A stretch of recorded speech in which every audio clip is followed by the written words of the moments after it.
그게 내 차에 적용된다는 보장은 없어요. 그렇죠. 네. 네.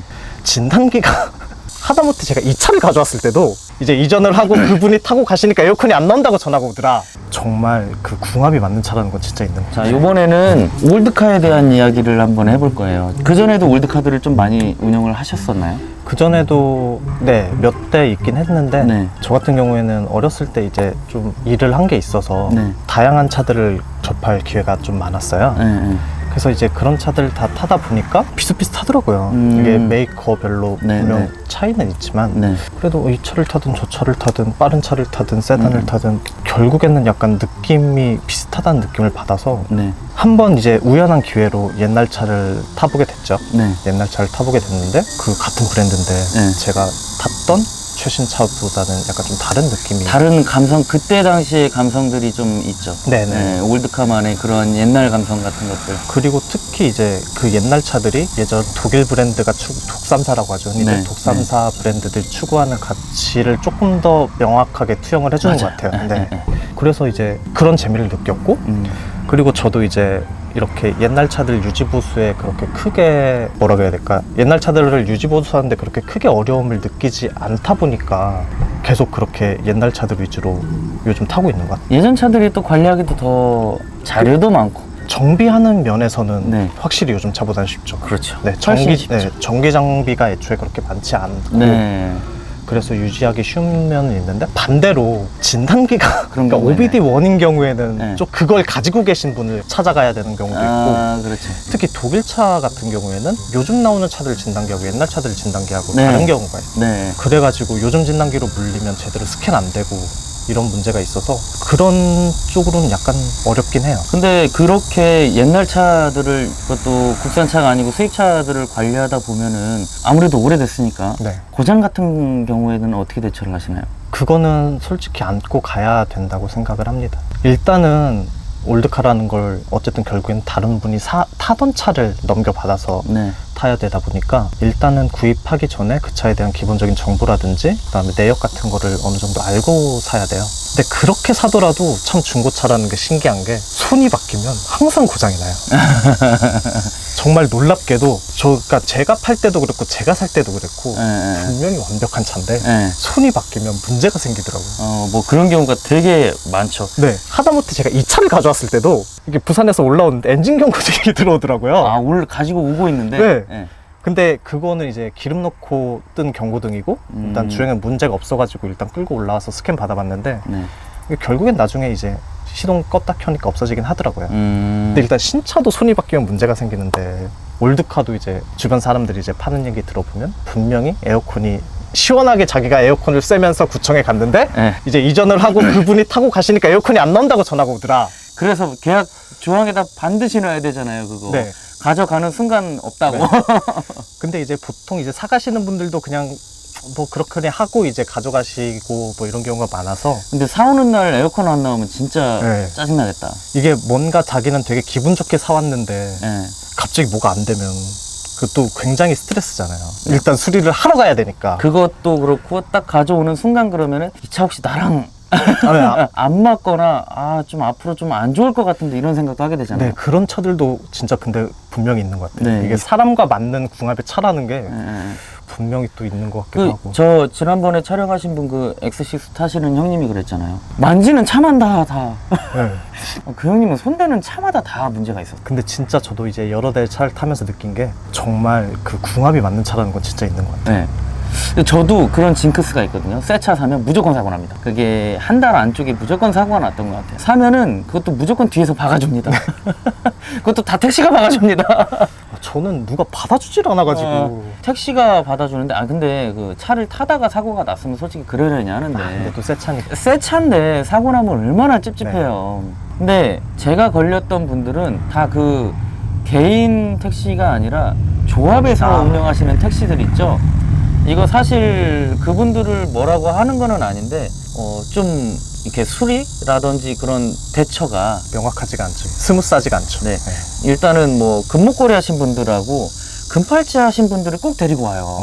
그 자리에서 참 제가 당했던 황당한 일이 있었는데 참 그랬어요.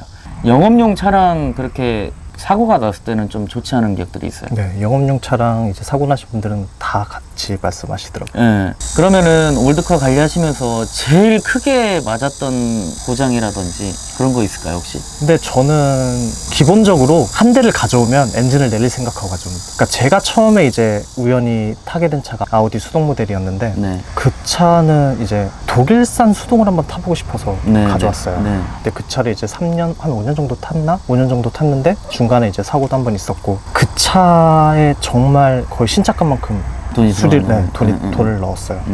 근데 하다 안 돼서 그거는 그냥 진짜 헐값에 매각하는 적도 있고요. 그러면은 좀 뭐라 그래야 될까? 다시 올드카를 안 찾게 될 수도 있는데. 근데 이게 되게 재밌어요. 그 정말 제가 아까도 말씀드렸죠. 전 중고차 살 때 가장 싼 차를 본다는 이유가 네. 정말 그 컨디션이 안 좋은 차를 데려와서 네. 하나하나 고쳐가면서 또 그 옛날 차들이 정비빨이라는 게 또 그런 게 맛이 굉장히 좋아요. 무슨 얘기인지 네, 알겠어요. 그래서 그 상태의 차를 가져와서 이거 하나하나 이렇게 직접적으로 해가지고 딱 만든다는 게 내가 만들어가는 재미. 네, 그게 전 되게 재밌는 것 같아요. 보통 사람 같은 경우에는 이제 그렇게 차를 가져와서 그렇게 수리비가 많이 들고 정말 다 고쳤는데 네. 마지막까지 뭐가 하나가 안 잡혀가지고 저도 아까 말씀하신 것처럼 정말 너무 화가 나가지고 진짜 일주일 바뀌었는데 안 잡히는 거예요. 그냥 정말 너무 화가 나가지고 그냥 바로 팔았거든요. 일주일이면 짧은 건데. 그러니까 그 일주일이 네. 몇 번 반복이 됐구나. 그 반복의 이상의 일주일이었어요. 그러니까 정말 제 마음속에 정해놓은 일주일이었어요. 그러니까 그 업체에 차를 맡기고 근데 항상 이제 그분은 제 차를 봐주시던 분이었어요. 네네. 그래서 이제 소상히 아시죠, 리스트를. 근데 결국에는 이제 다 됐다고 받았는데 또 그러는 거예요. 그러니까 저도 화가 났고 이거는 이제 나는 이 차를 못 하겠다 해서 그렇게 날린 거거든요. 이게 정비사들의 사실 고충이거든요. 그 원인을 분석해서 파악하고 고치는 데까지도 중요하지만 그 원인을 분석을 하고 고민하고 진짜 많은 스트레스도 많이 네네. 받으셨을 거예요. 그러면서 의심이 되는 부분을 수리했는데 나가서 얼마 안 있다 동일한 증상이 나오면은 진짜 이분도 맥이 빠집니다. 네네. 네. 그러면서 또 뭔가 다시 보상을 해줘야 되는 부분들 이런 것들 정비사들 입장에서는 정말 힘든 부분들이에요. 근데 그게 있는 것 같아요. 그분은 이제 저는 어떤 차를 가져가든 그분한테 맡겨요. 네. 그러니까 옛날 차를 타면서 좀 이제 옛날 차를 이제 원활하게 타기 위해서 기본적으로 있어야 되는 게 몇 가지가 있는데 하나는 기본적으로 차가 엔진이 어떻게 어떤 시스템으로 돌아가는지는 이해를 하고 있어야 돼요. 네. 이게 갑자기 이제 주행하다 설 수도 있고 갑자기 시동을 근데 안 걸릴 수도 있고 이때 이게 이런 상황에서 뭐가 문제인지 기본적으로 알아야 대처도 되고 그 다음에 본인도 약간 좀 덜 당황스럽거든요. 그래서 이제 계속 갈 수 있는 힘이 되고 그게 하나고 두 번째는 그러니까 어떤 업체도 상관이 없어요. 자기가 믿고 맡길 수 있는 정비사 혹은 업체를 한 군데를 꼭 끼고 있는 게 가장 중요하다고 생각해요. 이게 BMW도 그렇고 벤츠도 그렇고 아우디도 그렇고 잘 본다는 데 되게 많아요. 근데 저도 다양한 차를 타면서 잘 본다는 데 찾아다니고 어디 장인이다 명인이다 다 찾아다녔는데 이게 차하고 사람이 궁합이 맞는 만큼 정비하시는 분하고 고객 간의 궁합도 굉장히 중요해요. 그렇죠. 네. 그래서 이분은 분명히 어떤 분이 이 사람 진짜 잘 본다고 자기 차 고장 다 잡아준다고 해가지고 갔는데 그분하고 저의 안 맞는다든지 아니면 그때 그분의 상황이 안 맞는다든지 그리고 아무리 명인이어도 그분에게는 명인일 수가 있어요. 그 차의 증상이 어떻게 이렇게 그때 그분께서 확실히 캐치해서 잡아주셨더라도 그게 내 차에 적용된다는 보장은 없어요. 그렇죠. 네. 네. 근데 이제 보통 일반적으로 그 브랜드를 잘 보신다는 분들은 원체 대수를 많이 봐왔으니까 네. 조금 더 원인 파악을 쉽게 할 수 있다는 가능성이 높은 거지. 그렇죠. 항상 그거를 이분은 모든 걸 다 잡아줄 수 있다고 신뢰를 하고 가면 안 되거든요. 맞아요. 그 자동차 고장이라는 게 솔직히 부품이 얼마나 많아요. 네. 그리고 경우의 수라는 게 진짜 상상도 못할 만큼 많아요. 네. 고장이라는 것도. 조금 잡기 난해한 문제들 같은 경우에는 일일이 하나씩 찾아가고 옛날에는 근데 그게 쉬웠는데 요즘엔 그것도 쉽지가 않습니다. 다 모듈화로 만들어져 있다 보니까 참 어려워요. 그래서 사실 요즘 차량 같은 경우에는 알면 3초 모르면 3년이 걸린다고 합니다. 고장 진단을 할 때. 앞으로 더 어려워질 거고. 그래서 이제 믿을 만한 정비사를 꼭 한 분이라도 이제 있는 상태에서 차량을 유지 관리하시는 게 이게 구님도 솔직히 오래된 수입차는 여길 가나 저길 가나 천차만별이에요. 네네. 견적을 내도 갑자기 시동이 안 걸려서 갔어요. 네. 어디는 연료 펌프 문제다. 연료 펌프를 갈아야 된다. 그리고 어디는 이거 그냥 점프만 뛰면 될 것 같은데요. 이렇게 견적이 정말 달라져요. 네. 근데 이거는 정말 그 정비사 분이 어떻게 보시냐에 따라 문제일 수도 있고, 아니면 정말 안 좋게 눈탱이를 치기 위해서 공임을 많이 받기 위해서 그렇게 진단을 내리는 걸 수도 있고, 어쨌든 그런 상황, 그런 리스크들이 있는데, 그래도 조금 친분이, 개인적으로든 어쨌든 친분이 있고 믿을 수 있는 분이 있다면 그런 상황에서 조금 더 이제 만족스러운 결과물을 뽑아줄 수 있으니까요. 사실 하여튼 이렇게 올드카에 대한 이야기도 좀 한번 해봤는데, 그래도 그렇게 고쳐가면서 비용이 좀 많이 들어가더라도 올드카를 소지를 하고 있는 장점이라든지 자부심, 아니면 뭐 나만의 재미, 이런 게 딱 강력한 임팩이 하나 있을까요? 그냥 저만의 재미를 추구하기 위한 게 맞는 것 같아요. 그러니까 요즘 이게 약간 조금 연예인들도 많이 타고 나오고, 그다음에 뭐 외국 뮤직비디오에서도 이게 옛날 차들이 조명되다 보니까 옛날에 비해서는 확실히 그런 차들, 요즘 옛날 차들 시세가 많이 올라가고, 네. 그리고 뭐 요즘 TV에서도 뭐 이시연 씨라든지 옛날 차를 타시는 분들이 몇 번 방영이 되고 나니까 네. 확실히 옛날보다는 그 관심을 가지시는 분들이 늘어난 게 느껴져요. 네. 근데 이제 대부분 막상 이제 딱 가져왔는데 너무 요즘 차가 좋죠. 메커니즘 면이든 편의성이든 요즘 차가 좋고, 그러다 보니까 멋 모르고 들어오셨다가 이거 정말 아닌 것 같은데 하고 많이들 나가시고, 그리고 또 이건 정말 아닌 것 같다 뭐 이런 글들도 많이 보고 했는데, 이거는 정말 뭐 저거 요즘 괜찮은데 한번 해볼까가 아니라 약간 조금, 그러니까 이런 글이 되게 많아요. 올드카 입문을 하고 싶습니다. 어떻게 하면 좋을까요? 어떤 차가 좋을까요? 이런 걸 이제 질문을 하시는 분들은 올드카에 어울리지 않으시는 분들이에요. 정말 제가 올드카에 입문할 준비가 됐거나 네. 아니면 올드카를 원활하게 유지보수할 수 있으신 분들은 굳이 그런 질문을 하지 않고 그냥 사십니다. 그렇죠. 확신을 갖고 사. 네, 이건 약간 확신의 문제인 것 같아요. 입문을 하냐 마냐는 확신의 문제인 것 같아요. 그 얼마 전에 제가 그 유튜브 하시는 분 중에 여자분이신데 굉장히 놀라우신 분이 한 분이 계시거든요. 요즘 채널 이름을 바꾸셨는데 뭐 자동차 소개해주는 여잔가, 자동차 좋아하는 누나인가, 네. 뭐 그런 분이 한 분 계셔요. 람보르기니, 페라리 뭐 이런 거만 우와 막 전 세계 돌아다니면서 하는데, 그 다른 나라에서 통장 잔고까지 보면서 그 올드카 경매하는 그런 영상이 하나 얼마 전에 올라왔더라고요. 네. 그걸 보는데 이게 또 다른 금융 상품으로 떠오르고 있더라고요. 네, 그건 전 맞아요. 세계적으로 네. 해서 이 올드카의 가치를 알아보고 그거에 대한 투자를 네. 하고, 물론 그런 문제보다도 그 올드카를 좋아하고 뭐 이런 게 더 크겠지만은 그 시장 자체가 어마어마하더라고요. 네. 국내에도 지금 그런 분들이 꽤 많아요. 그래서 네. 저도 이제, 저는 이렇게 와서 저는 올드카를 탄다고 얘기를 하지만 저는 정말 병아리 수준이고요. 정말 귀하고 정말 좋은 차들 가지고 계신 분들이 정말 많아요. 그런 거 딱 개인 창고에다 딱 해가나가지고 딱 전시해놓고 한 번씩 기분 낼 때 네. 타고 이러면은. 번호판 같은 거 보면 서울사 이런 차들 포르쉐인데 서울사, 그런 분들이 국내에도 꽤 많으시더라고요. 좋긴 좋은데 그게 신차 관리하는 것보다 돈이 더 많이 들어갈 것 같아요. 네. 훨씬 많이 들죠. 일반인들 입장에서는 사실 그렇게까지 하고 싶지 않으신 분들이 훨씬 더 네. 많죠. 올드카를 입문하시는 분들이 차를 어떻게 고르셔야 되냐, 네. 이거에 대해서 하나를 또 네네네. 말씀드리고 싶은데, 과연 어떤 차를 사야 되냐, 이거에 대해서 굉장히 관심이 많으세요. 네. 그래서 그냥 저는 개인적으로 그냥 제가 느꼈던 몇 가지를 팁이라고 할 수는 없지만 네네네. 이렇게 말씀드리면, 먼저 엔진이 퍼진 차가 한 대가 있고 새 엔진을 올린 차가 있어요. 네. 근데 이 두 차의 차이는, 엔진이 퍼진 차는 실내가 정말 깨끗해요. 근데 새 엔진을 올린 차는 실내에 손을 좀 이렇게 많이 봐야 되는 상태고, 네. 이 두 대가 있으면 무조건 엔진이 퍼진 차를 사야 돼요. 옛날 차 같은 경우에는 실내 부품 구하기가 네. 굉장히 어렵고, 그리고 실내 부건이 그 구동계를 고치는 것보다 훨씬 더 돈이 많이 들고 품이 많이 들어요. 솔직히 엔진 같은 경우에는 아까 말씀하셨다시피 워낙 옛날 차들은 구조가 단순해서 부품하고 믿고 맡길 정비사만 충분히 섭외가 되면 컨디션을 충분히 끌어올 수가 있는데, 실내는 그게 불가능한 부분 중에 하나예요. 그래서 올드카를 보시고 계시다면 일단 실내가 깨끗한 차를 최우선적으로 두고 가져오시는 게 맞고요. 그렇겠네요. 네. 그 다음에 이제 정비력 같은 경우도 많이 보세요. 아무데로 연식이 오래됐으니까. 네네네. 정비력이 좀 많이 있는 차가 그나마 좀 유지 관리하기 쉽지 않겠습니까?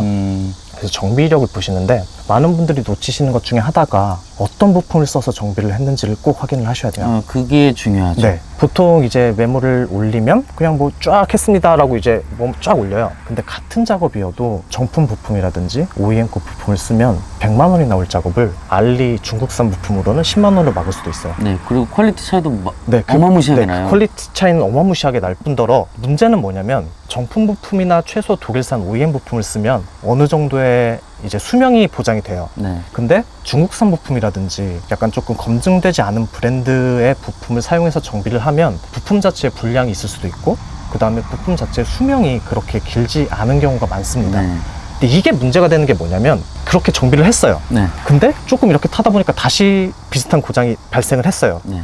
그러면 차주나 정비하는 사람 입장은 이건 고쳤으니까 다른 문제일 네. 거야. 이게 문제예요. 네, 그게 문제예요. 네. 그래서 다른 걸 봅니다. 맞습니다. 다른 걸 한 바퀴 돌려서 마지막에 하나 안 잡히니까 네. 혹시 이게 아닐까 해서 네. 마지막에 그거를 잡으면 그게 불량이고 네. 그러니까 그때 정비할 때 싸구려 부품을 써서 공임을 싸게 박으면 굉장히 좋지만 이게 나중에 더 크게 돌아올 수 있고 이게 더 문제가 돼요. 왜냐하면 쉽게 잡을 수 있는 걸 맞아요. 잡지를 못하니까. 그 저렴한 부품들을 사용했을 때 문제, 그게 가장 문제인데 그런 경우들이 많아요. 네. 산으로 돌아가 버린다는 네. 거죠. 그런 부품을 잘못 이용을 했을 경우에 특히 센서류. 네. 네, 굉장히 많죠. 그리고 이제 그 당시에 독일 감성을 느끼기 위해서 뭐 올드카를 샀는데 중국산 부품을 넣는다는 것도 조금 특히 하체류 같은 경우에는 가급적이면 독일산 정품이나 최소 OEM급 브랜드들을 써야 오래 가는 게 맞고요. 네. 그러니까 그런 단순한 것들은 뭐 필터라든지 네. 이런 것들은 좀 이용할 만한데 진짜 중요한 부품들은 웬만하면 네. 네. 아니면 좀 괜찮은 회사. 네.